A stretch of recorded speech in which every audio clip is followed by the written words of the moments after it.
don't. It's, Charles. This is great. New recording will be It's fine. He can sync this. He's got Discord audio. It's fine. right, is everybody Okay, recording? he can sync this, buddy. He can sync this. Yeah, I'm recording. Yes, I'm recording. Okay, everybody's recording. Gucci. Yeah. Hey guys, welcome to the Clip It podcast. As you can tell, we're doing something slightly different today, and it might stay like this for a while. I'm going to try and make them higher quality, higher effort podcasts from now on, using the recording subject. No, yes, subject? The recording media, there we go. I may go back to live streaming at some point in the near future, but that I don't know what's going to happen. We are joined by our wonderful co-host today, Agent Oink. What's up, gamers? I think scripting is awesome. Delicious. I hope I don't get interrupted by the next person. Gosh, that would be awful if that were to happen. You really have a lot of time to interrupt me here. I really think you should do it, or this And bit's going to go on for a very Bird. long time. Shut up, bud. There we go. We've got some good podcast topics today, I think. This is going perfectly well. It's better than our live streams because we just don't know what we're doing. Anyway, let's talk to everybody. How are we all doing today? Okay, so I guess I'm just not here. No, you just didn't hear. You just didn't hear you your said intro. shut up. Oh. Come on, Bern. Stop trying to be greedy. It's okay. You'll He'll get edit our it 2 in seconds post. of He'll fame. edit it in post. You'll respond properly. Yeah. Okay. Say your I mean, response he now. responded properly.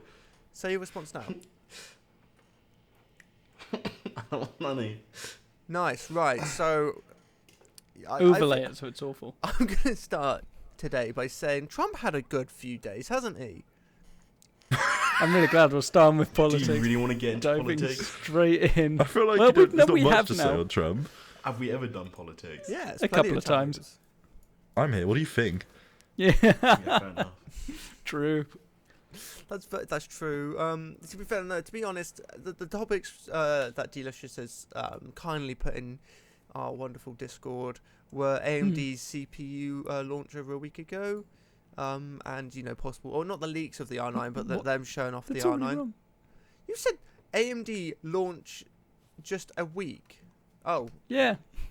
So that's just over a week from recording. So this is already going to show its age, though it should be up tomorrow, assuming should be. someone gets this done. I will edit it. I promise. So are we skipping this politics thing then? Yes, Or- yes, we are. That was just Okay. how I want to introduce the channel. Damn, Trump, am I right?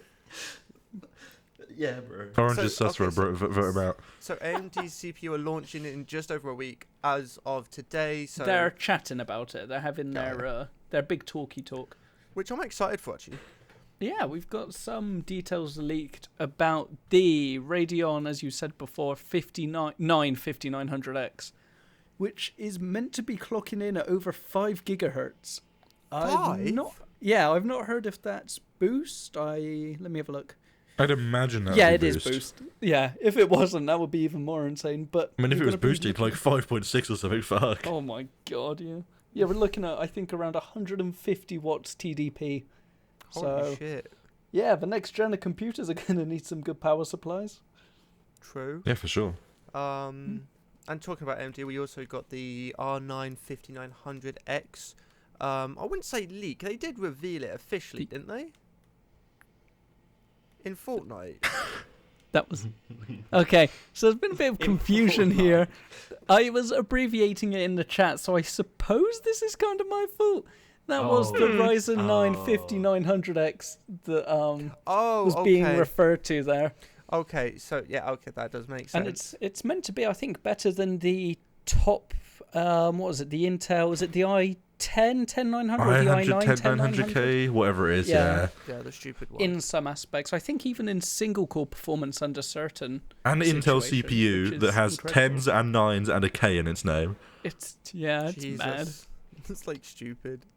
But they have also said, their GPU event's going to be at the end of the month, the 28th of October. Oh, nice. So that's going to be something to look forward to. I've heard very mixed things from leakers, and I'll be honest, I don't quite understand Do you know, everything that's been leaked so far. do you know what also came out recently? It's coming out around that same time that recently got revealed. Borat What? 2. Oh God, no! Coming out on God. Amazon Prime supposedly on the 23rd of October. Oh my god. Jesus Christ, Amazon yeah. Prime exclusive. Probably. 23rd of October. Yep. Oh my god, why? Yeah. So that's gonna. I've never seen the first Borat. I've seen The Dictator, which I enjoyed, and I've seen Ali G, which was a classic. But I've heard Borat is a good one, so you don't know. It might just be a cash grab. We'll see. Yeah, it's. I don't think the original. I'll admit, I've not seen the original one that came out 16 years ago. I don't think it's aged very well, though. I would like imagine that. I've not not. seen it, but from the topics in it and the style, so it'll be interesting to see exactly what they do. Nice. Is this the beginning of our movie segment? Yes. Oh, It is, actually, yeah. something we didn't mention. I'm just going to mention it now. There's a small chance we could be uploading a movie podcast on this channel. I would like to keep it on this channel, I guess. Maybe have a subsection name for it. I don't know. We haven't really thought about it, but it's something I want to do. Just as watching films with these people is a lot more fun than just watching it by yourself. This is the Clip It podcast. This segment is focused on internet culture and news and just the internet in general, right? Clip It, a reference to Twitch, and the other podcast will be Cut It, because they do that sometimes, directors. Oh, actually, that is a good... yes. Yes, we're doing that. God, no. Damn right, I'm sexy and impressive. No, God. Some of the other pointers, you mentioned the RTX 3080. That finally launched. Oh, wait, yeah, I did. Yeah, shut the fuck up. Sorry, no, I thought you meant just now. Now he's talking about what I put in chat earlier. We're jumping around a lot. I feel like we've got a few topics, but if we go through them at this rate, we're going to be done in half an hour. You sit on the CPU, bud. Possibly slow our roll just a little bit here. Okay, so let's talk about the CPUs then. Go on, let's talk about the CPUs. As you Well, can tell, I'm we're as professional pretty as ever. excited. I would definitely upgrade to an AMD CPU now, like their current generation, even over the late Intel generations. The main problem would just be buying a motherboard, and since I know these new ones are coming, I'm going to wait for them. I Fair, wonder what yeah. else we're going to be looking towards, like their integrated GPUs or their APUs, as Intel calls them. I can't remember what that's meant to stand for. That's going to be interesting to see how thin we're going to be able to get our gaming devices. APU is be- Accelerated Processing Unit. Oh, thank you. Could be looking at a Nintendo Switch, but more powerful, and it can run Windows or Linux. Oh, is that what it Or stands Mac. for? I thought Yeah, it sounds stood for Nintendo. automatically pushing utilities. God, shut up. Yeah, no, there's actually been quite a lot of promising stuff for Nintendo Switch. Like, Oh, so the Nintendo Switch, if people didn't know, is basically an Nvidia Shield. Yes. Like, it is almost exactly the same at a hardware level, just running different software. Right. So, Nvidia picking up ARM, and ARM's quite long focus on building quite high power mobile chips, and small integrated chips, specs quite well for the future of Nvidia with Nintendo in terms of what they could make with a new Switch. But I would also equally say that, like, there's plenty of possibility for, Nintendo to fuck off Nvidia. Like, AMD are getting more competitive in that market. I mean, we've seen what they've done with their laptop releases lately, so I would not be surprised if they could get a good mobile release. I think we can all So, agree that yeah. Razer make the best laptops. no. No, I don't think we can, actually. I think there's going to be a bit of controversy there. But no, yeah, like I'm looking forward to new CPUs mainly because I Obviously, know it's Alienware. Yeah, that's true. Obviously, I don't know if they're gonna. I want them to, but I doubt the previous ones are gonna go down in price. Like if I was to upgrade, I would love to go for a 3 Series 7, Ryzen 7. Though to be honest, the 2 Series would be still ideal for me. Just because of the price point. It's just the problem being the motherboard being not expensive, but just adding to that that final amount basically. But no, it'd be interesting to see what they come up with. They always are pushing forward to. They're always pushing forward for affordable but powerful and very good CPUs. Okay, Yeah, so And they're definitely getting a lot better on the GPU game as well. just to clarify the lineup, the leaks suggest, although they're not necessarily expected from what I'm understanding of the leak to be launching at the same time, that the new Ryzen chips will be. Shit. Quite impressive actually. So at the lower end you got the Ryzen 5 graphs5600X, here. which is a 6-core 12 thread. Yep. Then a step up from that, you've got the Ryzen 7 5800X, which is an 8-core 16-thread. And then a step up from that, you've got the Ryzen 9 5900X, which is a 1224, and then the top spec Ryzen 9 5950X, which is a 1632. Jesus. So a rough example of that, the Ryzen 7 5800X in a benchmark got 166.6 average FPS, 135. I don't fucking. This doesn't make much sense. Fuck those columns. They're called medium and heavy. I don't know what that means. Oh, that one. Yeah, no. but versus a 10900K, like that's a 30 FPS increase roughly. So that's pretty impressive. Substantial for sure. I mean, like for a Ryzen 7, which is their like higher end, like medium high end line, to be pushing better than Intel's like top spec consumer chip. That's decent. It's pretty impressive. But I guarantee you these new CPUs will probably be full. Selling retail probably about 350, 400, maybe even 500. And I'd expect more for them. I mean, for especially at the top end. The Ryzen 9s, I'd be looking at 600 to $1,000. Yeah. Easily. Not to necessarily say that that's an expensive price from a value proposition. I mean, it's obviously expensive in a raw proposition, but the value of those chips is going to be pretty good. I mean, the value of the top spec Ryzens, as they are, is still better than most other CPUs. Well, depending on what your end use case is going to be, because, benchmark performance doesn't actually result. But if you are needing the use you're going to get from those cores, then I highly recommend Ryzen. Not that I've ever used one, but I have used Intel for long enough to know that it's a piece of absolute shit. As someone who's used a Series 1 Ryzen, I highly recommend them. Especially just for doing like editing, streaming, stuff like that. It's so much more beneficial to have that extra multitask ability, sort of, it's just really useful. I highly recommend them for anybody thinking to do an affordable PC for streaming, for editing, for anything that uses, for anything, to be honest, because even if you want to use Chrome and play a game, Intel tend to struggle apparently.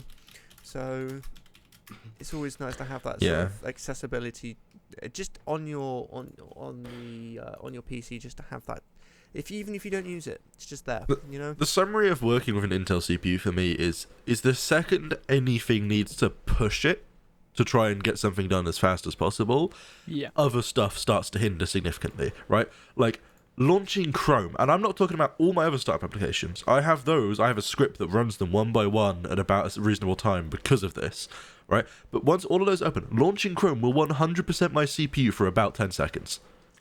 10 seconds, right? Is that it? Which is insane.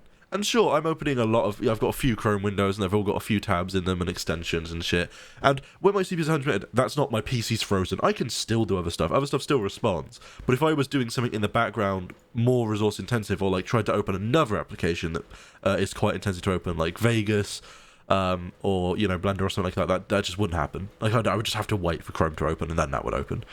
And both of those things happen in a relatively quick time. But it's like I just don't feel like that should be the case, right? If I'm idling with everything on my PC right now, recording this, handling video from Discord to look at your camera, etc., and I'm idling at 10% CPU usage, it seems absurd that Chrome should 100% my CPU. And the only reason it does is because it uses one thread. And it's like, I'm going to open Chrome, and one thread on my CPU is enough to kill it because it's a piece of shit. Fuck Intel. Okay. Yeah. Can't argue with it. Can't argue with. So. Alright, Jowan. Wow. I think AMD are definitely going to be a huge part of the majority of the CPUs until Intel actually start catching up with better affordable CPUs. They may win the high end at some point, but I doubt it'll be anytime soon at this rate. So, I mean, AMD's market share has been consistently growing for a long time now. Yeah. And I think what's important to respect is we can sit here and be PC enthusiasts all we like and talk about who has the best gaming CPU at the absolute top end and who has the best multitasking CPU and who has the best rendering and what's the CPU that's best for streaming, etc., etc. But let's be honest here. Most people aren't buying $800 Intel or AMD CPUs. Most people are buying $200 to $300 to $400 maybe Intel CPUs and AMD CPUs, right? No. And the value you get from like a Ryzen 3 and 5 versus some of the shittier Intel i5s is just more substantial, in my opinion. True. Like, the performance you can get on a low-end system is way more value than a bit more multi-threaded performance on a high-end system, purely because if you're spending 800 quid and then 200 quid on a motherboard, like, you're already spending £1,000 on just the CPU and motherboard alone, so, like, whether you go into a Ryzen, like, you can clearly afford either, so it doesn't really matter as much. Yeah. No. Yeah, it's definitely That's fair. I think pretty that's much spot on. yeah. That is literally spot on. Quite literally spot on. Damn right. So, yeah. Damn right. You got anything you want to say about this Asti boy? Now, Agent Lang basically just said how Ryzen's both like useful in both the top end and the low end. Like the value for it very much shows just how like good it can be. That's true. Yeah. Yeah. So, we yeah. I honestly, if you want to get a good Yeah. affordable CPU, I highly Yeah. recommend going for any Ryzen. Mm. The second series at the moment, I would say the most affordable.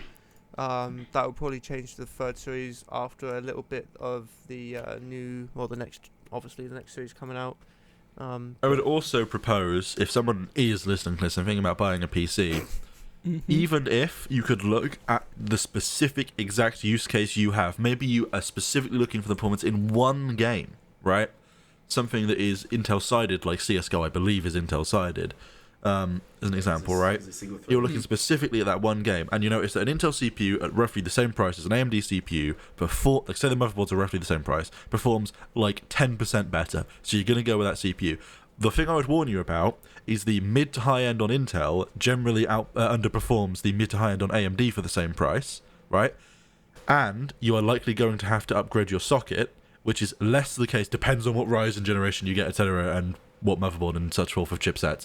But on Ryzen, that's a lot less the case. You have a much better option with Ryzen for the upgrade path without having to change your motherboard if you buy Yeah. like a low-end Gen 3 now. So I would definitely consider the future into, like, I think it's always important when you're buying a PC to think about upgradability. And obviously the common things there are like, will I have space in this case for a big GPU? Like, sure, who cares? But think more like, literally, will you be able to upgrade to a higher-end Ryzen 7 maybe? If you can, that could be a really good thing, because sure, your motherboard might not be ideal for overclocking it, or might not be ideal in general because of its feature set. You don't necessarily have to upgrade that when you just want to upgrade your CPU. That could come down the line, a year after you've got that CPU. So that's always something to think about. Yeah. And some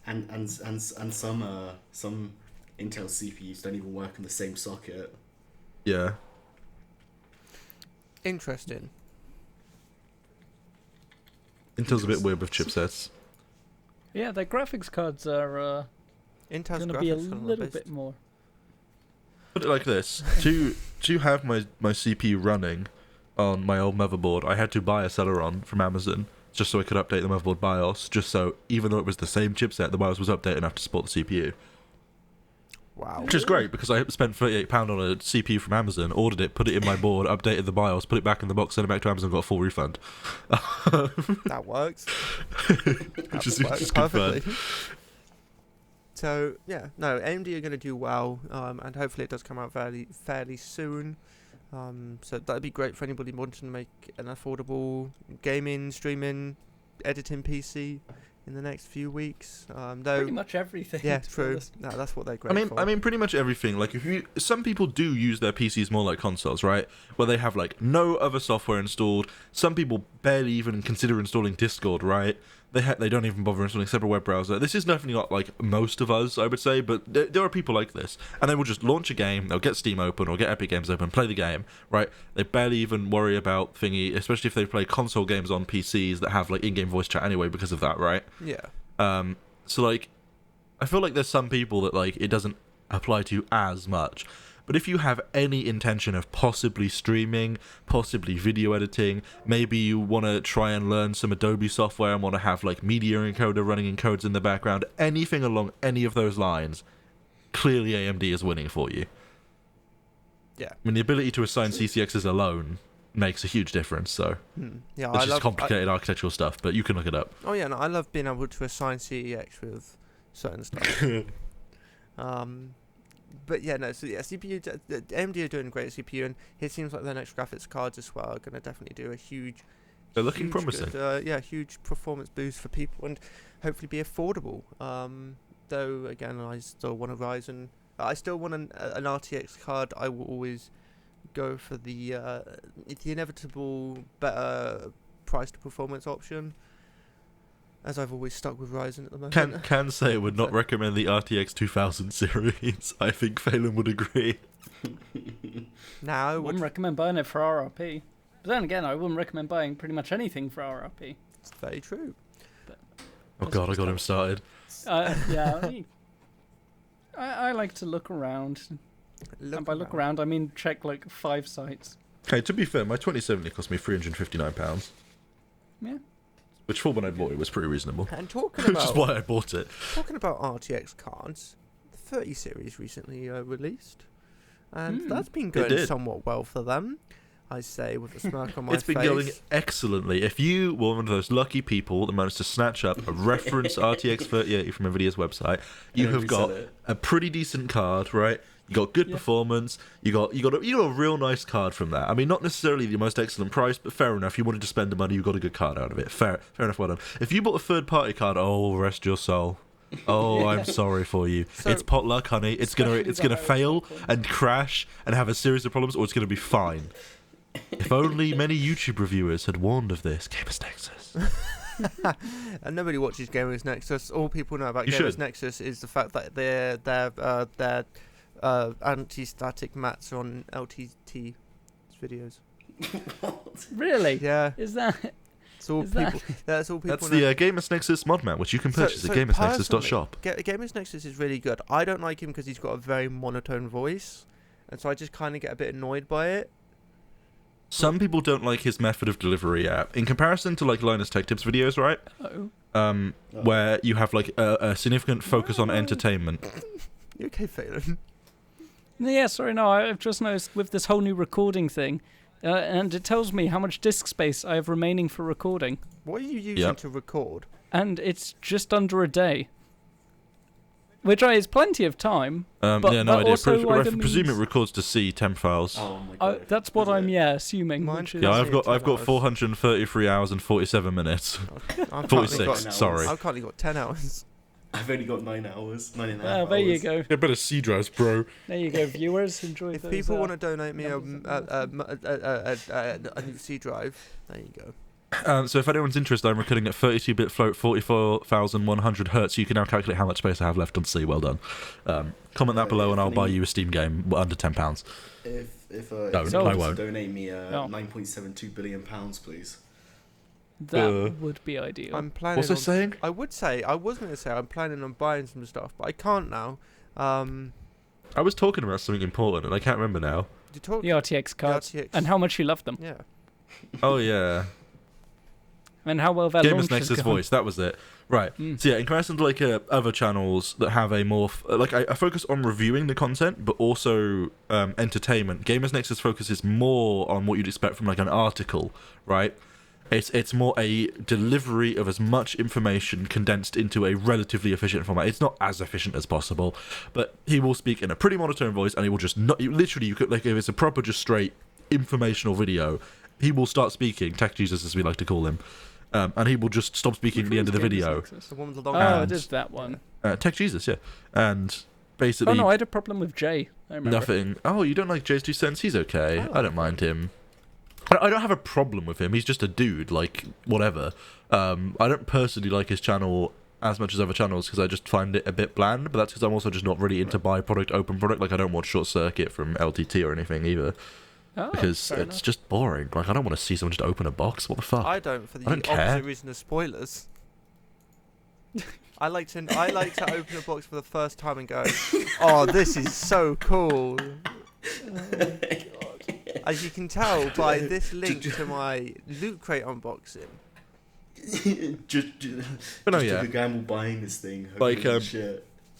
One thing Steve mentions in his early reviews of the RTX card is that he had worked, so he often does like very in-depth cooling, very in-depth PCB layouts and such forth. He does like very in-depth reviews of cards, GPUs especially, right? He does other stuff as well. So like he'd been told directly from some of his contacts at a few of the third-party vendors for GPUs that they had been given a very short amount of time in comparison to normal to design the aftermarket cards for the RTX 3000 series, and for that personal reason he would recommend holding off until a new generation of aftermarket cards come out. And I definitely think, for those that don't fully understand, basically there's some interesting capacitor decisions that have been made possibly that is leading to more capacitor types and clock rates that have been leading to crashes with certain automatic cards, and that obviously would suggest that what Steve was warning about on Games Nexus, that some of the designs had been rushed through, is indeed test. Maybe they didn't have enough testing at different in different situations, with different overclocks and different temperatures and such forth, to determine that maybe those capacitor systems and layouts were not suitable for the cards. But yeah, I mean, I always think buying an aftermarket card like immediately on release is bad anyway with GPUs. Like, reference is different, because NVIDIA's obviously going to put work into, and they've been working with that card for years in designing it, so they're going to have some insight. But I feel like aftermarket cards, I don't know, I tend to like waiting maybe like at least a little bit for like a better, cooler version to come out or something, right? Depending on your opinion, because if you get a card that's just a bit quieter, if you're interested in quietness, that's good. If you get a card that's a bit cooler because you're interested in temperatures, that's good. Yeah. Fair. Yeah, I think they released a driver update which has fixed the issues for most cards by basically limiting the clock. So it's not. I mean, great. at least it's a way of making them function, but. Well, I mean, it was just only, from what I understood, it was for the most part only when they went over 2 gigahertz, which, I don't know, it's enough. I don't know if they're doing refunds and some people are doing refunds and returns now. Some other companies are simply stating there's a problem, we're looking into it. Which yeah, I mean, I assume don't is remember. giving their team time to decide what to do. It was EVGA, I think, actually. Don't quote me on this, I'm not 100% sure, but I think it was EVGA that I read who had said, in regards to the sort of controversy, we were aware of a problem on a previous design we had for one of our 3080 cards. However, this is not the design we shipped, but it was a problem when we were designing a 3080 card. Yeah, I think that was EVGA. So yeah, it's I don't know. I feel like this whole release has been a shit show, quite frankly. I'm gonna call Nvidia out here. I'm not a big fan of Nvidia for a whole host of reasons, right? But like the bots that scraped up all of the cards and are reselling them, right? And that's partly on vendors and also partly on Nvidia. I'm saying that because Nvidia has their own website as well, and also maybe Nvidia could try and enforce policies from vendors if they want to be able to sell their products, etc., etc. That sort of thing, along with botched aftermarket designs that have possibly had issues. And again, they're not like completely game-breaking issues, but that's not the sort of thing you expect when you're spending that much money on a product, right? No, absolutely, it's a lot. It's been a bit of a mess, this launch. I feel like Nvidia really needs to learn and do a bit better next time round. Maybe try and get some security from the vendor's end. Maybe try and slow it down a bit with your launch if you know this is going to be an issue. Like, I think this 3000 series would have sold equally as well if they had launched it like in a month from today. Right? Or like, if they like trickled them out instead of like. Yeah. Yeah. So like, I don't know. There's definitely stuff to be learned on Nvidia's end for sure. Yeah. No, I would agree. It's going to give AMD a potential area to come through, where AMD have already stated that they are going to have enough stock, which is, I suppose, quite ballsy to do. But after we've had issues with the PlayStation, the Xbox, and the RTX 3080 cards, I don't know how much they're expecting interest to be in these new AMD cards, but they think they've got enough. So let's see if that comes true. I wish I could buy one. You could. I can't. Not saying it'd be a good idea, but you probably could. I can't. I'm sure you can find a way. Nah. Oh, I can sell a kidney. There you go then. Spend your streamer money on it. So talking, Oh, yeah. so honestly, this battle with the two graphics cards literally is basically what's happened with the consoles. One's gone in early and said and done all this, and then they've had mistakes, and the other one's just come out and gone, "Hey, we can do better." That being Microsoft with the Xbox saying, "Oh, we're going to have enough stock." And talking about Microsoft, they recently bought a new studio. Studios. I mean, I feel like I felt like that was meant to be a segue in what that was That was was an excellent an segue interesting into a one. discussion about consoles that ended up being about Bethesda. And I mean, if that That's isn't a statement for exactly this what I was- podcast, Yeah. like, I was about to have a discussion about like how I still genuinely think Xbox has won the console wars, and I want to, preface this with I'm not like a big console guy. I don't really care. I totally get why more people are going to buy PlayStation. I, in fact, think more people are going to buy PlayStation in the early stages, but I think 10 years from now there will be more Xboxes in use, and that is purely because No. the Xbox Series S is a better value for everyday people that don't really want to spend that much on a fucking console, We've and also confirmed- Game Pass is really good. We've confirmed. Like really, really good. Game We Pass is confirmed really, that there's good. going to be more Xboxes out there. However, the wrong one. Well, yeah, that's also an issue. See, Yeah, I was we surprised could- how well we the could X's talk about sold. all Sorry, of John, this, compared to Charlie. the S's. No, not even that Sorry. one. Not even that version of loads of people started buying the Xbox. He's talking about One the S, Xbox One S X sales. Mm. which was a beautiful move. I mean, they've had like a massive amount of background stock for a long time of Xbox One X's, and I think it would be wrong to say that naming their new consoles the Xbox Series X and the Xbox Series X was not at least partly a deliberate oopsie-doopsie that they knew would help their cash flow situation in terms of their stock on the Xbox One X and Xbox One S. Like, that's a very noticeable thing.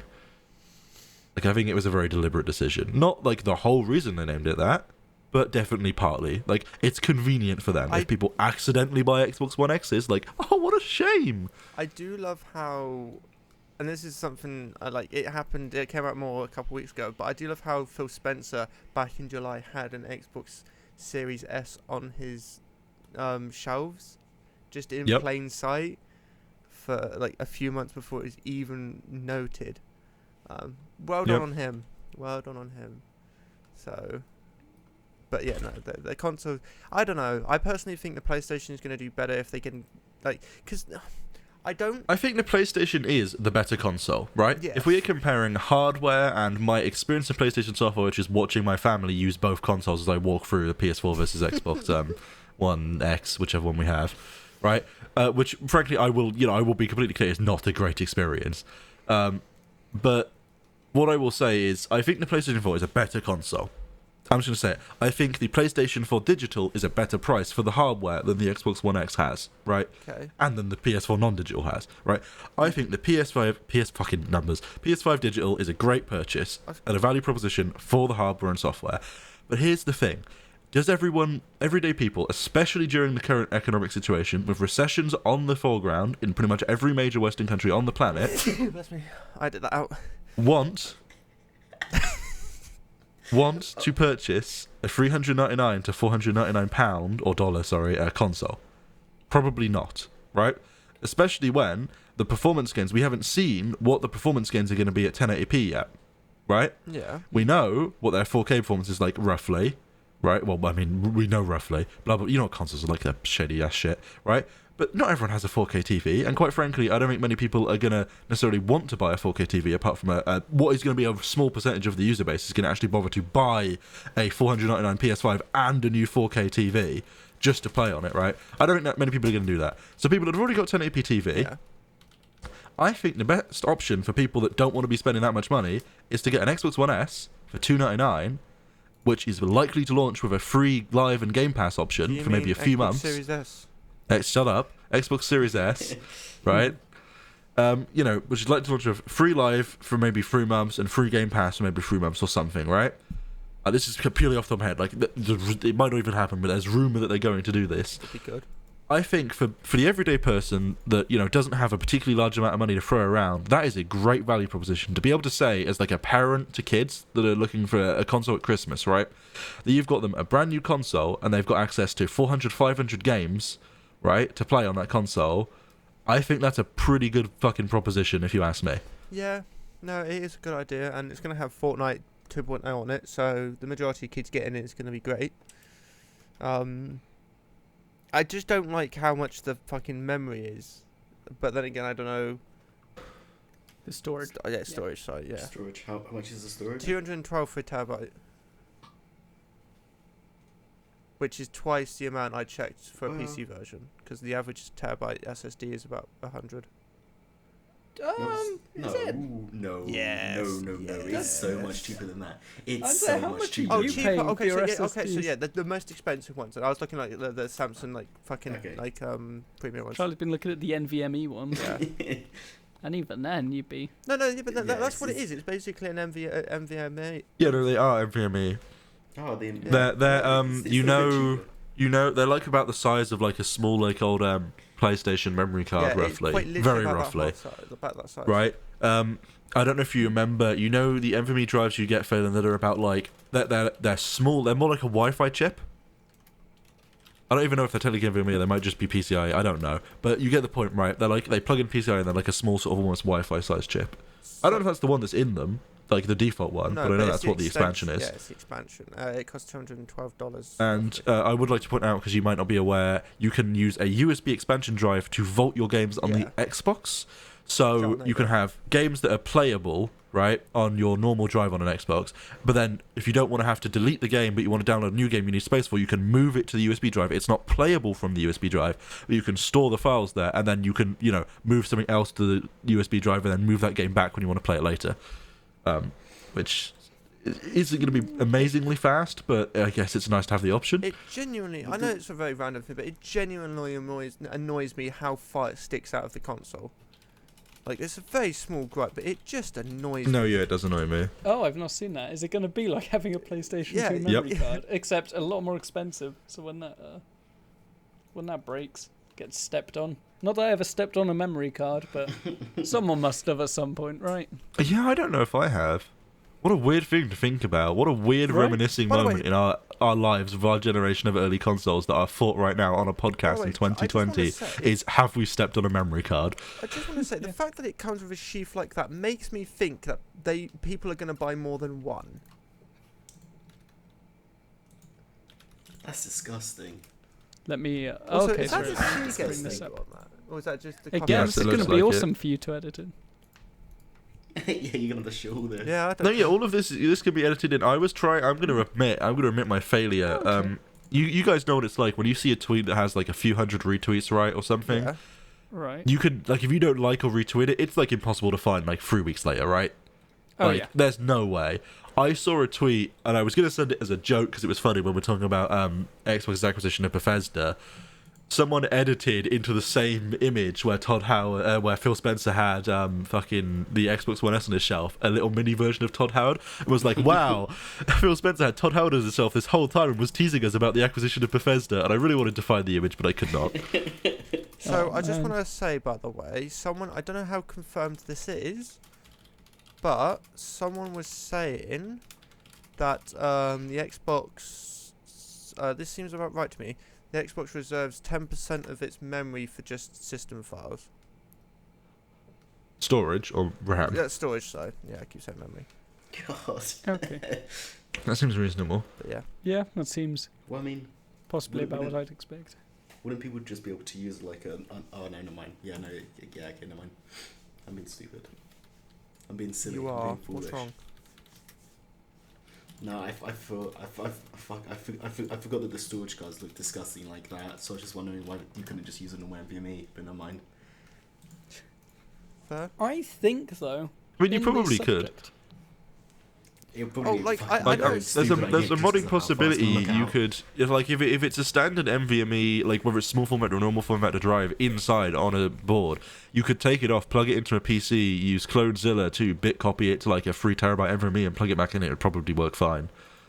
It's one of those things where I mean, you wouldn't get the speed benefit that comes with their new stuff, but like if it's just if it's the same interface format, then it'll work. Oh, I know. I think it's confirmed that PlayStation are doing their own SSD architecture, and we haven't heard Yes, anything and- about it. I was expecting them to. No, we have heard about Xbox. Xbox is doing a similar thing with the Microsoft Direct Access API, which they're working with NVIDIA to bring to Windows 10 as well, which gives, as part of the RTX 3000 launch, which gives GPUs access to be able to directly request storage from an SSD rather than having to go through the CPU and RAM. It's not Okay. exactly the same, like completely custom architecture of a decompression chip that the PlayStation 5 has, However, it will mean that in future, if you're playing GTA 5, rather than I need to load this building or Trevor's face, being, hey CPU, can I load this building? And CPU says, hey yeah, SSD, can you have this? And the SSD puts it in memory, and then the memory then sends it to CPU, and the CPU then sends it to GPU. Rather than doing that, it will just be GPU straight to SSD and back, which will be a huge performance boost. And that will be coming to PC. Like, to be clear, that's going to be a thing on PC. Yes. Like, it's coming to Windows, which is a hugely exciting thing.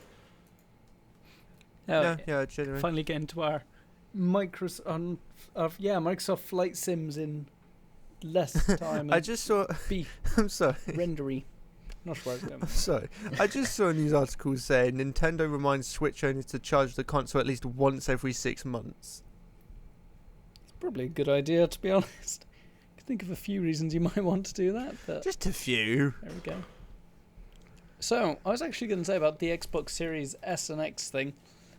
So, I personally think the PlayStation Digital is going to be the way that things are going to go.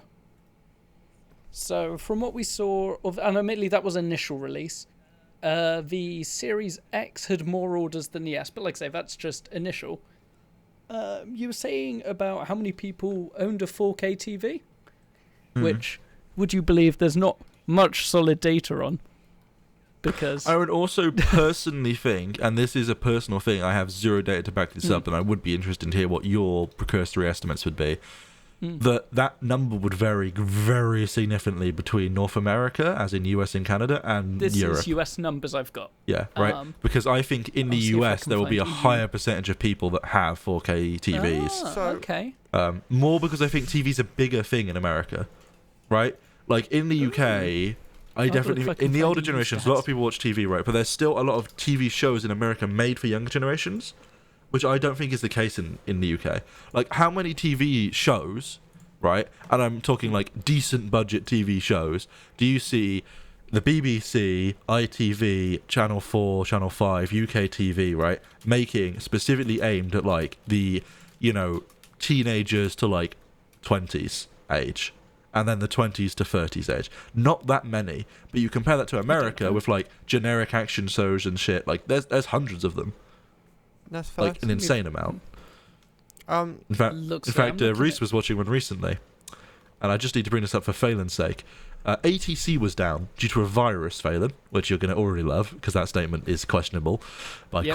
quite a many things. So their solution was to have a Boeing 747 low pass on a runway with them in a sports car below, connect an Ethernet cable from the Boeing 747 into their laptop, download the ATC patch from the Boeing, and then upload it to the local ATC tower to restore ATC to all the other planes. Why that Boeing couldn't just land there and do that? That doesn't even make sense in the first place. But yeah, that's the quality of like some American TV.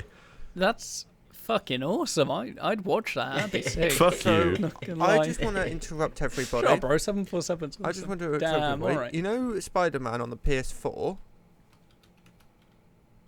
Yeah. Well, Yeah. I just found out that they've changed Peter Parker in the remake or in the PS5 Yeah. version. I don't know if He looks younger. everybody's aware of this, but I was. the fuck? So I don't know if Jaren's seen it, but that's the old Look! Peter Look! You Parker. have to pay $70 for this game. This is the new one. I've seen it. Yeah, I've It's seen like it. the fuck? It looks like a rip off Yeah. Tom Holland. Yeah, no, that's the point. I think it's probably the point, to be honest. Yeah, it's supposed to be like. I know the lighting's different, but I kind of prefer how it's going off the younger face. I was going to say To the be fair, bottom it face, graphically but doesn't look too different. I suppose it doesn't matter. But yeah, I just found out this and I was like, the fuck? Yeah. I love. I mean, to be fair, you are going to have to pay for the game, like again, Yeah. even though you already own it. So Oh, at least they have some excuse if we actually put development work into this. Wow. So, I think as I was... Are we Yeah, good so to- carry on. I do apologise, good That's sir. okay. Fuckface. for America, Yeah. and like you say, very well, it is going to be different in the Well, it's going to be European different. area. I But don't- how much it's different and in what way, we can't be sure. But It's surprising. I'm still trying to look for the European numbers. It's just over a third currently in the American Really? market, which is Jesus. debatably more than I expected. I don't know. The other problem is the numbers that say that don't say how much of that is full HD, which I imagine is, well, the vast majority of it. but I don't know how many people are still using weird resolutions. Hmm. I don't know. I think that's probably just about enough, though, for people to want the PlayStation Digital Edition or the Series X. But out of the two of those, I would then go for the PlayStation. Okay. Yeah. I'll see if I can find those European numbers a minute whilst I'm... I love how we always go onto the console, and yet none of us are going to get one. So actually, while you're doing that, True. I just want to bring up something that Phelan and Jowan saw, and I'm only bringing this up for Jowan because I knew he used to play it a lot more than anybody else. Oh, I used to play it a lot more. Is they've just revealed today the new Call of Duty Zombies, and I'm not gonna lie, I'm actually kind of liking it. Yeah? Yeah, I think it's pretty good. Yeah, I'm not much of a COD person. I guess I've grown to like it a bit more in the last few years. That being said, I despised it before. But it does look pretty good. Yeah. I found some, just to very quickly add on, I found some, it's not straight percentages of who owns this data or how much people have TVs, but there was data from the Independent Financial Authority 2019 of Berlin, released by GfK, You mean JSK? that seems to suggest the 2018 FIFA World Cup's broadcast resolution, Oh, yeah, that's good. alongside the currently apparently thriving TV sound ecosystem, so soundbars and such. Interesting. Yeah, depressingly. Has led to it suggests here an 11% increase year on year for TVs with 4K resolution worldwide. So we already know what the American numbers are. We start from that they're obviously going to be doing decently well in Europe as well then. Which is, I don't know, it's tough for me to judge TVs because I haven't watched TV in 10 years now and I don't think I ever will, so it's really hard for me to judge. Like, I don't know how, like, is TV still a thing that families do? Like, I don't know. Like, that sounds just weird. Yeah. No, that's true. Ugh. Yeah, Probably no, it someplace. is definitely still a thing that... What do you watch, though? Is there anything good? So, obviously, again, it's Probably going to vary soaps. person to person. I generally will watch game shows. Well, not game shows. Well, I guess game shows, yeah. Sure. With Chase. the family. So things like The Chase, yeah, Tipping Point. If I'm down at that sort of time. Yeah, but one of those the other day fucking said, will Saturn float? And the answer was yes. Ooh, Or would Saturn float? Well, there you go then. Now you Yeah, know but the answers. Okay. As someone who's a big Gorillaz fan, does Saturn float? No. Yes. There we go. It is denser than water. There have been studies into this. No. It's It's not just Saturn's not an float, island. It's It's just a Saturn has planet. bars. Shut up. It's a planet made of gas, so obviously it's gonna float. I must admit. Okay, so I decided to Google it to like do a You know, meme there of was a all NASA these people article, say. right? No, because let me explain. So I walked through, my parents brought this up and said this was on a thing, and I was like, right. So I Googled it. There was NASA, like, articles or, like, kids' website or something from, like, 2008 that vaguely mentioned it, right? And I looked at some other articles, and, yeah, that thing, right? And then there's the Wired article below that suggests... Says, no, it wouldn't. that it wouldn't float because of a whole host of things like Saturn's not entirely gas, etc. Yeah, it is. And there was plenty of other articles that I read, I can't remember who they were from, that also suggested it would not float. Okay, so let's say we are considering would Saturn float? Because apparently That's the fuck it, new why not? podcast topic. It is. Right, can I... Would you consider the rings part of the object Yes. that has to float? Like if you were Yes. to amalgamate it? Yes. Interesting. Okay. That's a very interesting opinion. It would I'd depend. lean towards not. It would depend, to be entirely honest. I don't know whether everyday people consider the rings a part of the planet. I guess arguing from like diagrams, always generally including planetary rings for every planet in our solar system, you'd say yes. But if I was to say, like, would it float? No, because I mean, like, not necessarily because I disagree that they're part of the planet, but more because, like, it just doesn't really make sense, right? Like, the rings are in orbit. If you put it on a planet, like, of water to float, like, they're not going to be in orbit anymore. So, like, are you going to have someone, like, hold them in the same position? Are they going to be put, like, in the gas? Like how Found a does that Quora work, right? article, which You know is what I clearly mean? going to be the most Oh, good God. scientifically accurate, which suggests Saturn would be able to float. Nah, bullshit. So we clearly need to get in touch with some scientist here to get a definitive answer once and for all. Will Saturn float? Leave your answer in the comments below. Ideally, if you could provide the maths, that would be great as well. I'm not an astrologist, I'm a biologist. Yeah, they're both science. You should know. Yeah. Come on, bro. The rings are icy. Come on, and bro. you did a lot about The rings are the icebergs. powerhouse of Saturn. Everyone knows this. Yeah. You measured. Okay, I found tree a rings. paper from the European Space Education Resource Office. Let me read the Wired article as well. Sorry. Let me have a Read this quick. point.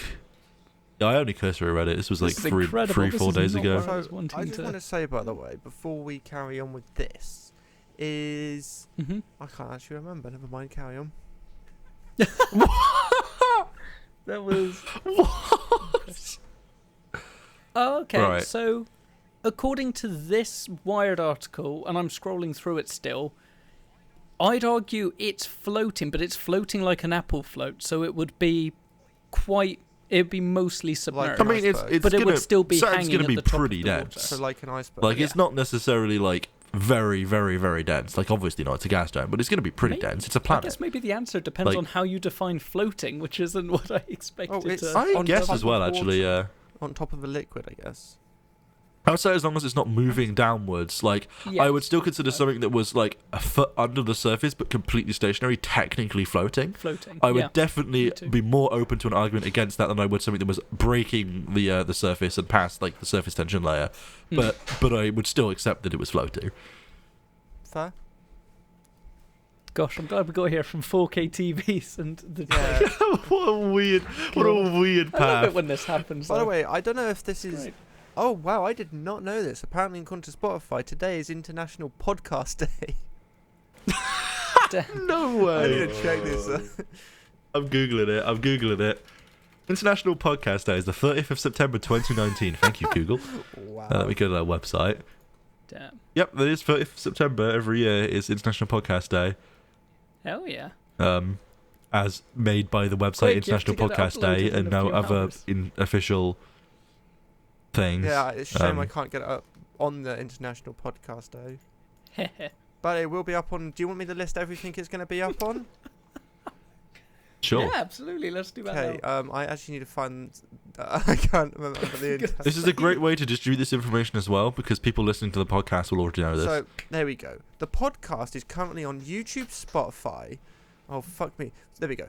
YouTube, Spotify, Breaker, Anchor, Google Podcast, Overcast, Pocket Cast, Radio Public, and that's all of them. And maybe more in the future, but that's what it's currently on at the moment. Not bad. Hell yeah. This It podcast. maybe on iTunes at some point. But yeah, this Yeah. podcast. The I'm pretty Clip- sure- I believe I'm pretty sure you've iTunes got will iTunes. distribute from those Yeah. things. But there we go. For everybody wondering what our podcasts, where you can listen to our podcast, you've got many options, all free. Those Spotify. The annoying thing with Spotify. I imagine many people listening to our podcast are wondering where they can listen to our podcast. The Yeah, annoying right. thing is, I've had 10 plays. The fuck? Okay. What's that one? Sorry. So yeah, the only problem with if you want to listen to Spotify, obviously, I don't know how they do Spotify their podcast, but obviously I know the free version of Spotify gets ads when you're listening to music. I don't know how they do it through podcasts though. That tends to be after each song though, or between each song, and you can't always actually listen to it in an order. You have to wait for it to go through. The free version of Spotify is kind of weird, but obviously there are many free options. YouTube. And then all of those other ones Yes. like Break. My recommendation for listening to your podcast, Google if you're Podcasts. intending to, would be the Google Podcasts app on your phone and the recently launched podcasts.google.com web app, which is actually great because you can now listen to Google Podcasts on the web, which if Charles didn't know, judging by his face, yes, you can do that. I'm just looking at the website. Yeah, it does. It's less consistent than I would like, but it does mostly remember your position as well. So, like, very regularly, I'm listening to a podcast doing the dishes, come back to my PC, I got 10 minutes left or so. I just put my phone down, pause it, put my headset on my PC, bam. It's pretty nice. But no, there you go. Yeah, So, cool. and this one will be up on YouTube, edited, hopefully better than the others, in my opinion. I'm looking forward to it, to be honest. I'm happy. You say edited better than the others. Surely any editing is better than the Interesting. others. So At talking least about the pod. edited. Oh, sorry, carry on. I What's literally just happening? finished. Sharon? John? I literally just Oh, finished. I didn't hear you say anything. Oh, I oh. heard you start a sentence, so I just let you carry on. Oh, I said at least somewhat edited. Oh, yeah, okay. Oh, I'm okay. going to put at least half an hour into it. According to this, we're currently 34% Anchor, 33% Spotify, and 33% Overcast. and a majority in the United States, being 82%. 100% being Texas. 100% being Dallas. Yo. Interesting. I wonder who's listening to this. Very specific. Very interesting. Oh my god, maybe it's the Achievement Hunter group. Maybe. They're all Yes. listening to us. But no, thank you very much. I'm sure they And are. those links are down in the panels, in the description. You know what? I feel like we have a lot to give, a lot of education to give to the Rooster Teeth podcast and how to do their podcast, you know? So I feel like a few members of the RT podcast will be listening. And if you want to join us for one episode, Yeah. honestly, just email me. We could text me. probably make time. We you could know. make some Yeah, time. We'll see. We'll see. Maybe. I'm definitely available. I have a more American sleep schedule than I do British, That's so very true. I'm probably going to be the same because point. my sleep schedule goes off if I don't go to work. Oh man, your sleep schedule's going to be awesome. Oh no. Oh no. But so yeah, I'm interested. I'm happy that it's now on Spotify. That was my biggest aim of this, and it's nice to have it on a load of others as well, especially Google Podcast, sorry, because that is a good free way of doing it. Google tend to do this, and they do well at it. But yeah, Spotify was my aim. iTunes may be a future, but we'll have to wait and see, won't we? Anyway. Okay. Wait, what was that for? Anyway. Yeah, so we spoke about we spoke about consoles. We briefly touched upon, we didn't quite get into it, was ZeniMax being bought by Microsoft. Oh yeah, Bethesda. So, some of the people that ZeniMax owns, some names you might recognise, include Bethesda and id Software are the probably main two that I can think of. Oh, There's quite a few I would more say in the group. I would say Arcane as well, who Yeah. you might not immediately know, but they're the developers of Dishonored. Dishonored? so Yeah, I've Yeah, just, those are the three that I'd say are the I've biggest. just remembered what I was going to say fair enough. when I said I've got something to say, but I No, forgot. they did Prey as well. Apparently, Okay. the first game to come to the to Game Pass through this new partnership is Doom Eternal. So I know I'm going to be playing soon because I want to play that Oh, game man. a lot. I regret buying that game now. I know. So, but yeah, it's a really good partnership, honestly. Like, I mean, it was unexpected, at least for me. There might have been news beforehand that I just missed, but for I me, Yeah. never heard anything about it. you bought it. I'll say from a corporate conglomerate, like, you know, not having one massive like insane development company that owns like 400 studios, you know, it's bad on that part. basically the But- Disney of video games is Right, what we're yeah. heading for. If you're looking at like from a I'm gonna ignore all of the bad stuff and developer crunch and layoff of studios and shit that generally happens with this sort of thing eventually down the line, like from a user point, you might be able to play your cool new hit Starfield game for like £3 a month / £8 a month now. Hooray! Like, you know, it's interesting. And one thing that I find interesting about this is it now means that Elder Scrolls Online is owned by Microsoft, which Right, I will be interested to see if they change anything about, because you know I mean, they are completely The able entire to Elder just. Scrolls series is my Well, I main- mean, the entire Elder Scrolls series as well, right? But like the Elder Scrolls Online, I'm putting out specifically because it's an MMO that works through MMO, right? We're talking subscriptions and microtransactions and that sort of thing. So it's going to be interesting to see if they have any influence on that, whether they make it worse or better, right? Like, I don't think ESO is going to be on Game Pass necessarily, but it's also possible because it's like ESO is still a paid game. You still have to purchase the game, and then there's an optional subscription, right? It's not a requirement for a subscription to play like some MMOs. So they could put it on Game Pass on the logic that you don't have to pay the entry cost. Then it would feel, I imagine, even though that technically makes sense, but from the pricing structure, I think people would feel weirded out by paying a subscription to play a game that has a subscription. Fair, right. Yeah. I think people would just be put off by that concept. So it's going to be interesting to see how they sort of handle this, I think. And there's a few odd things that I'm going to be wondering exactly how they go about. Bethesda supposedly has like a lot of IPs that they're working on at very early stages that are promising, like separate to Starfield, their main current one. But then obviously down the line at some point, maybe possibly a new Elder Scrolls game at some point, maybe in the future, possibly, probably not. Oh yeah. Does anybody know when I this? just want to say, Oh, sorry, Cam. I was just going to say the deal went through, or well, it's been agreed to, so it's not technically gone through, but it's going through. It's $7.5 billion, which I'm trying to find. I found a good comparison image just when the deal happened. I think the Star Wars deal, for example, was either $2.5 or $3.5 billion, to give you an idea of scale and how much step up over even That's that. like half my wages. I mean, yeah. To be fair, like, if you look at the reported total equity, right, of ZeniMax Media in 2016 was $2.5 billion, right? Yeah. So that's probably a lot of grown money. quite a lot to 2020. Maybe looking more at like 3 billion, 3.2 billion, I would argue. Yeah. I don't know. I'm not exactly regularly looking at ZeniMax Media. I'm not on their board or anything. But, I would just be guessing because they've been doing pretty well with ID Software's games and such forth. And ESO has been consistently growing, I believe. So that alone is already effectively now equity that Microsoft Studios will have as part of the deal. So the actual deal is more like 5 million-ish, like 4 and a bit million-ish. So that's a big price to just pay for those IPs, right? Yeah. Like, it's pretty big. I mean, the Minecraft deal being 2.5 billion, I think, is one of the like most overinflated deals that I've ever known to happen. Not Yes, because I that think was on the- Minecraft is not worth that money in the long run, but at the time, like to say one tiny Swedish developer is worth that much money, I think is pretty big, right? Yeah. And I definitely think Microsoft will make their money from it. Like, they've turned... they've been doing well with Minecraft. Like, they've got Windows 10 Edition or Bedrock Edition, whatever the fuck, and that's for, like, full of skin packs and microtransactions and the mod marketplace thing. That's and, what kids love.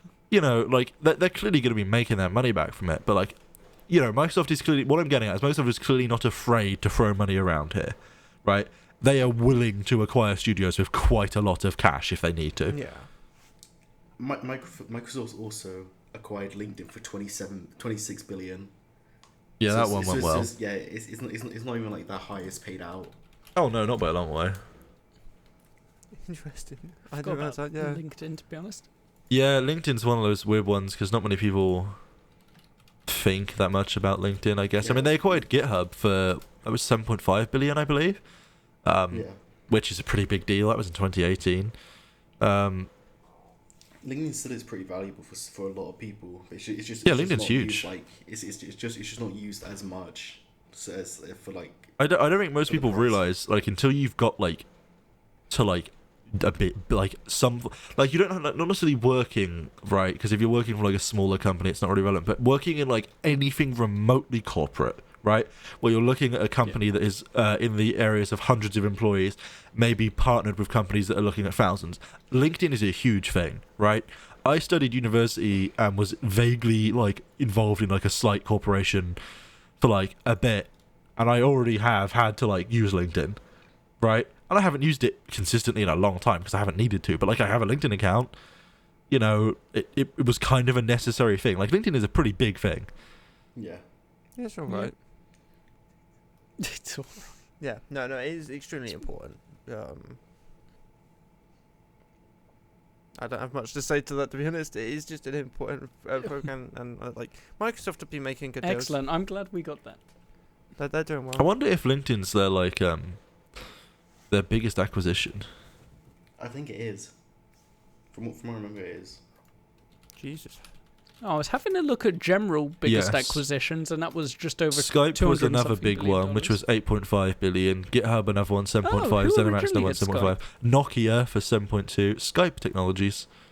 Oh, okay, fair enough. You had Skype. I Skype. don't know why. I always thought of it as a Microsoft product, but I guess not. Yeah, I had You're always thought of naive. it. Let's have a look at. I'm going to do a quick. This is definitely interesting and relevant to the podcast. Skype was released in 2003, right? Actually, never mind. What a weird history. So Skype was announced in 2003 by Skype Technologies SAL. Okay. That was then bought by eBay in 2005, and in April 2009 they announced they were going to IPO it, right? Right. And then after that, it was bought by Microsoft in 2011 on May 10th. Oh. 8.5 billion. I mean, that's not bad for eBay. No. How much went to the original Skype devs? I don't know. To be fair, we all have our obvious opinions about Skype. Discord is better.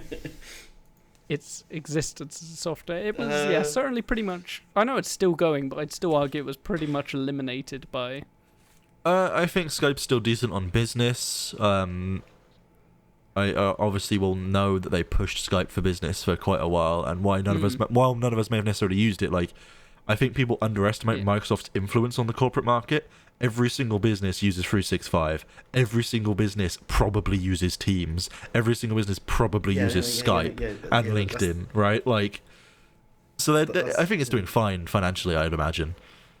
But that's the thing with the whole with the whole pandemic and shit. Like, Microsoft have been pushing Teams a lot more. Yeah, Teams, I mean, Teams has a lot of like the Skype features. Teams is basically a competitor to Skype, yeah. Yeah. But more integrated. Like, Skype for Business was basically like, we're going to try and make Skype businessy so you can use it for like managing a team, and then they launched Teams, which is for managing a team, and it was a bit like, okay. Interesting. So, you know. But I feel like Skype is probably still used. Yeah. This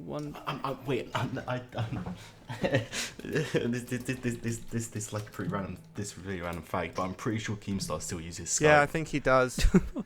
That is quite random. How do you? He was on a podcast, and I think he he spoke about it on the Misfits podcast. He talked about he still used Skype to talk to his the people he gets the news off, and all that. Yeah.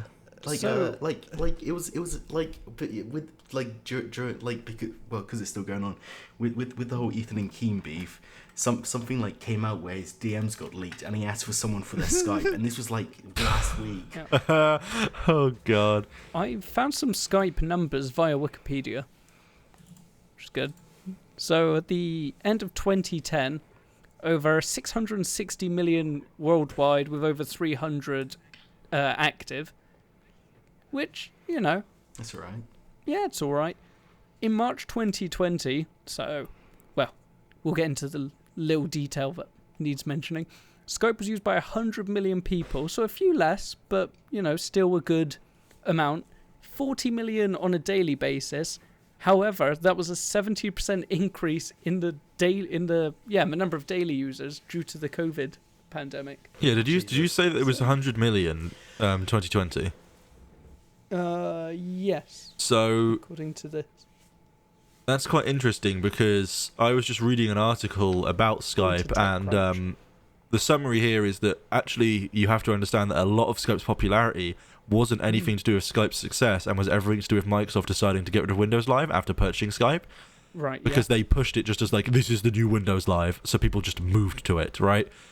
Which now I think about, that's actually definitely fair. When they purchased Skype in 2011, it had 100 million users. So for it to have 100 million users now, that's why I'm bringing it up. That's quite interesting to me, because Interesting, yeah. well, it says more than 100 million active users back then, actually. So possibly even that might be the 40 million number that would be comparable to now. Either way, there basically is a statement from Microsoft in this article that says, Skype is a great option for people that want a basic video chat. However, Teams is the mobile app that we see where you can integrate Hub and personal video calling, like work, life, just everything into one thing. You've got tasks, and apparently I didn't realize this. Teams is being pushed in default family Microsoft 365 subscriptions in future. Oh. And I believe with the idea of like, you could have your household and you could make your kids' chores on like a Teams schedule, and you can share tasks with them. Still, just having never used it, shit like that. Well, I've used Team and a tiny bit of Zoom technically, and well, Skype obviously. I'd honestly just recommend Discord and Slack. Yeah, Discord and Slack are Always pretty be my good. go-to. I will say that Slack has been, I don't know if it's been fooling in user base, but it's I've been never used Slack. To be fair. losing. I've seen it being used. I would say like not market share, but what's the word? In the minds of users share because of Discord, right? Because like, let's be honest here, the majority of gamers that are using Discord, I know Discord is trying to move away from gamers, and that's a very interesting thing in the Discord versus Slack argument actually, because Discord's now trying to propose itself as anybody that wants to grow a community. But obviously Discord launched for gamers. It was very much focused on that. Yes, it was. Most gamers have probably never touched Slack, right?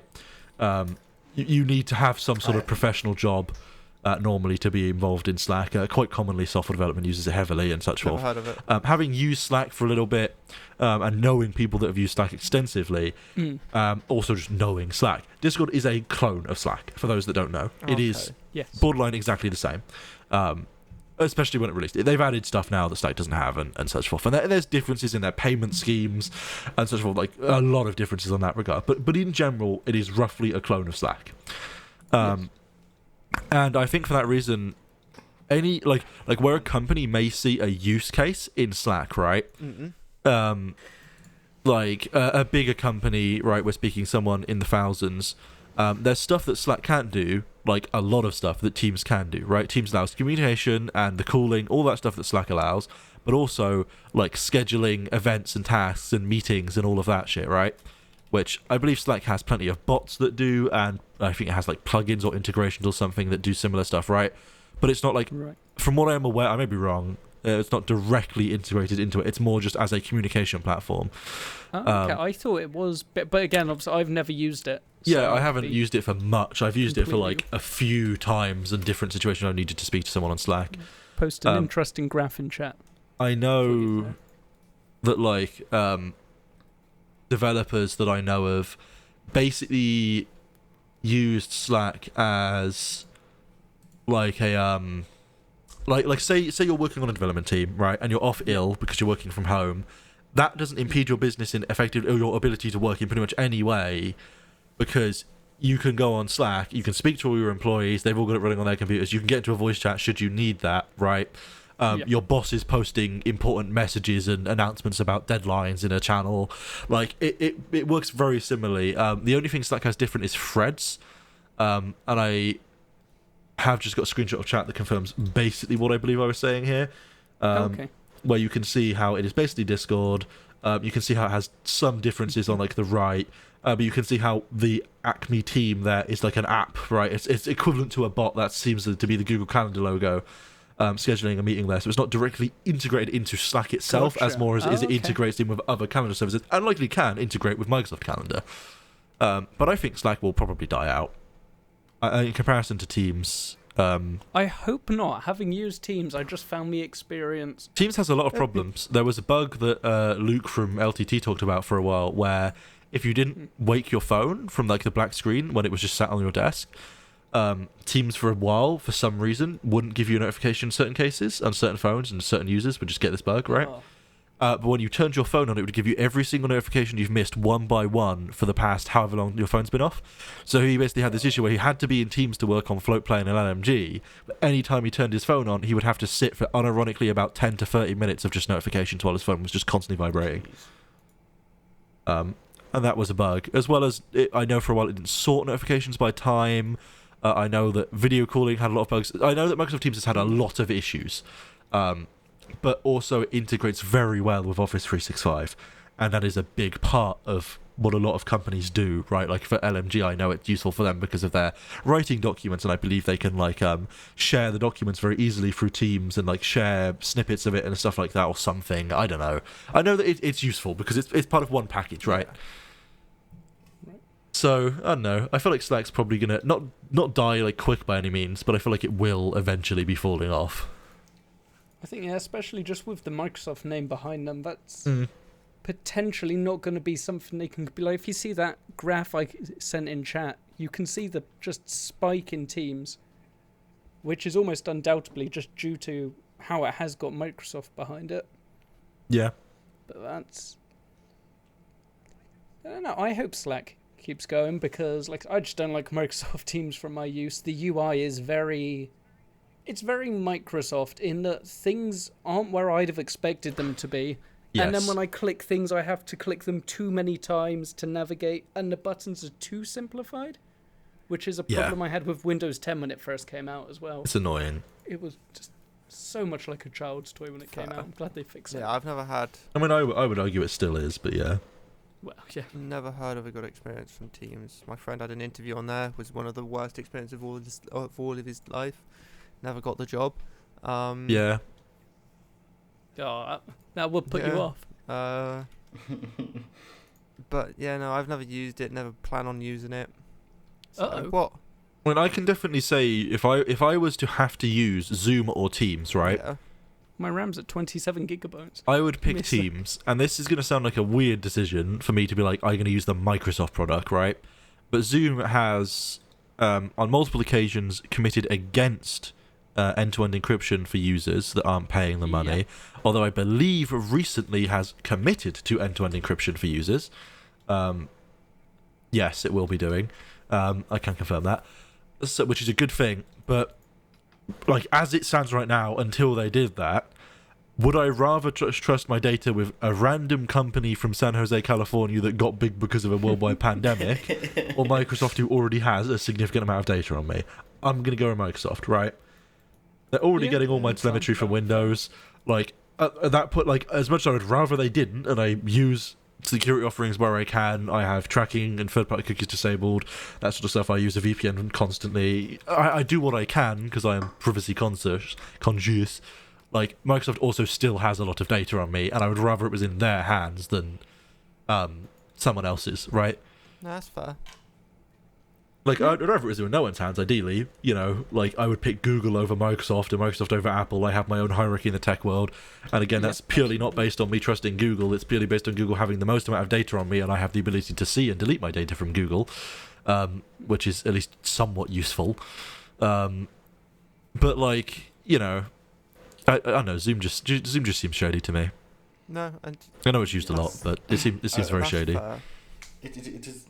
It literally just randomly popped up out of nowhere because of the pandemic, and I just don't like it. I just don't like the idea of it. Yeah. How everyone just so easily trusted it.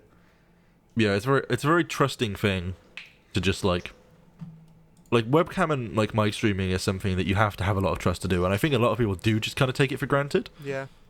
But like end-to-end encryption is important to me, because like it's not just like some people seem to think it's about like I'm planning to commit like like I'm part of a drug cartel, right? Like I'm definitely doing that, and I need to organize my drug meetings through Zoom, and I'm not just using the already a million existing end-to-end encrypted communication apps like Signal on my phone, right? Like, of course, I'm not a fucking idiot. Come on, right? But also, it's like it's about, for me, like if I wanted to have a chat with my meeting or my friends on Zoom for whatever reason, right? If I was starting a local business or whatever, I'm just not comfortable with knowing that someone at Zoom can watch that, right? I would be especially more comfortable if I was a woman, right?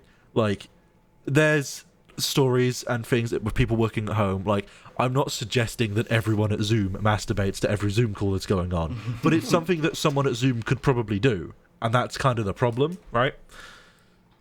Whereas, at least if we know it's end-to-end encrypted, we know that's not possible. I'm just going to say now, I'm going to bleep that entire sentence of you saying you're a drug dealer. Why? I feel like it'd be funny. Damn. Yeah, bro. Charles not supporting local businesses, honestly. Someone recently got to what was it? Fucking a suspended sentence because of a drug deal that happened recently. What? There was a famous drug deal that.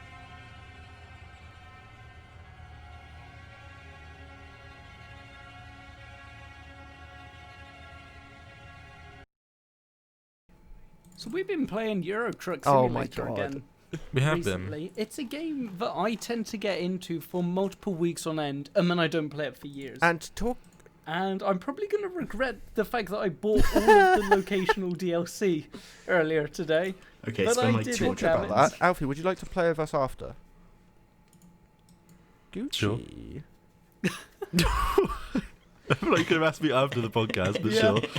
So today's That one's podcast staying topic, I am going to be playing Euro Truck Simulator 2 after we finish recording this. Yes. And I'm going to hide just on one of the roads you can't get to. yeah, but I'm loving it. Honestly, it's so much fun. It's so fucking much fun playing with these lads. And actually, It talking is. about fun, genuinely watching I got cool cargo too now. watching films with you guys is so much gonna fun. regret I paying for do like it. Genuinely is. Like Yeah. Yeah, I feel like the movie night went pretty well. for you. This is a weird thing to talk about on the podcast, right? Because so basically we're hosting a regular movie night now, and that's likely to possibly stem a movie podcast. You will hear more about it. But I wasn't sure whether to allow people to speak Should do or watch. to like force everyone to mute because I could remove like their ability to speak in the channel. Like, there's a lot of stuff I could do. I figured the best way would probably be for everyone's enjoyment just to let people speak, and if someone wants to just listen in silence, they can mute everyone else, because that way I feel like it's absolutely the fairest solution, right? Because like a lot of these movies people would have watched before. I definitely think I will try and encourage at some point people suggest movies we haven't watched, but like a lot of these movies, especially me and like the horror and slasher category, I would have watched a lot of, and I know Charles has watched a few of them as well, right? So like, I don't know, I feel like it's not a personal major concern to me if someone speaks over it and we make occasional jokes.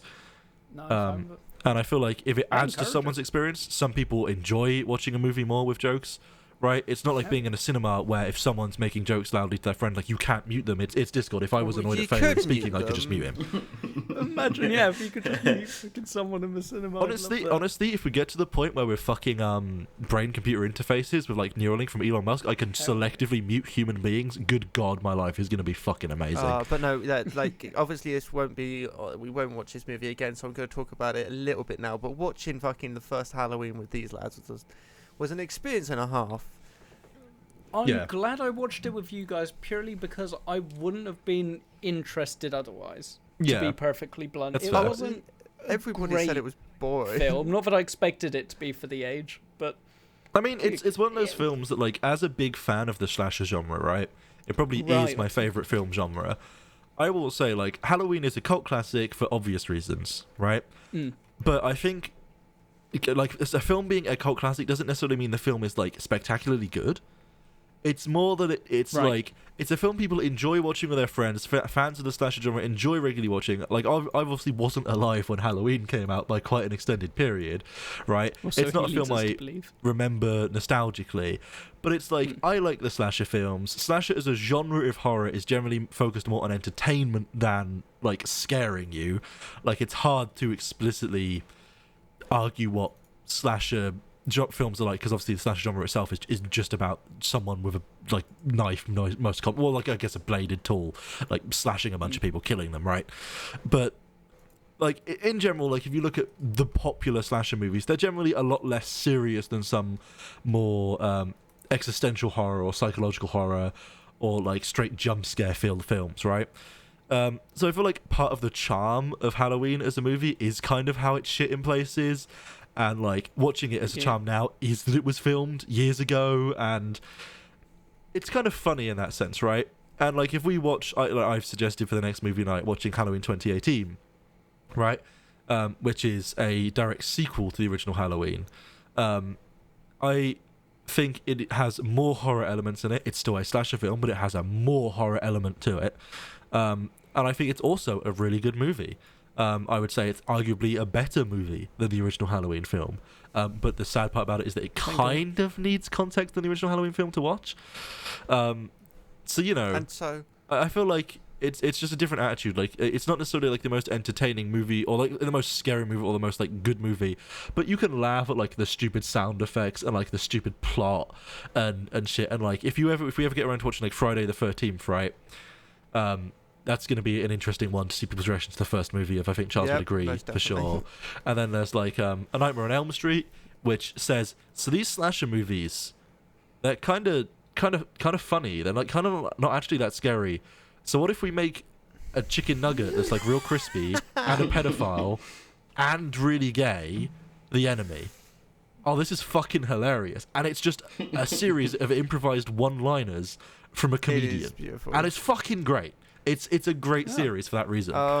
So like I don't know, slasher's an odd genre because it is horror, but it's also like not like every horror film is a horror film. Every slasher film is a slasher film, but they don't have to both be a horror and slasher film, right? And that's why I recommended the next film should be The Budapest Hotel, because that is a wonderful thriller about how Wes Anderson is an amazing director. Yeah. But yeah, no, we'll keep. Yeah, I'm excited. We'll keep you by the way. updated if anything does happen. And I think I like the 1.5 hour mark, so I may call it a day here. Damn. If you do enjoy it this way, do leave a like, do comment down below, and rate it on whatever podcast website you're listening to it on. Be Google, be Spotify, be what's it called, Pocket Rocket, whatever it's called. my favourite one. But yeah, no, I hope you enjoyed this. I feel I'm going to have a lot of fun editing it, and it's going to give me something to do in the evenings anyway. I will try and get onto streaming more games. Definitely some more Euro Truck Simulator, because that is so much fun. You should have seen us in Calais the other day. Oh, yeah. Today, sorry. I mean, you're going to see us on Calais. No, my God, I went into probably. Calais today, Alfie. Nobody understood how to use roundabouts. I was going around a roundabout. Oh, You know, there's a lot of hot mics I'm not as well. going to talk about it now. You just have to wait. Oh my God, it's so beautiful. Anyway, thank you all so much for your watching. This should be up tomorrow, hopefully, and it'll be up on Spotify and all that. Hopefully tomorrow. I don't actually know the processing time between it being uploaded and actually put onto Spotify. I assume a few hours at that max. So yeah, appreciate that all. Thank you so much for my wonderful host for coming on, and it's been wonderful. We had a great chat, in my opinion. It definitely took many turns, but it was interesting nonetheless. Yeah, for sure. Thank you very much, you guys, for coming on and spending your wonderful time here. Yeah. Got anything you would like to say? Anything you want to promote, as always? Nothing from me. Nothing for me. Twitch.tv/tacticaltv. On that, thank you very much. We'll see. Oh, sorry, I just wanted to mention, 2 months until we have this baby together. What are we going to call it?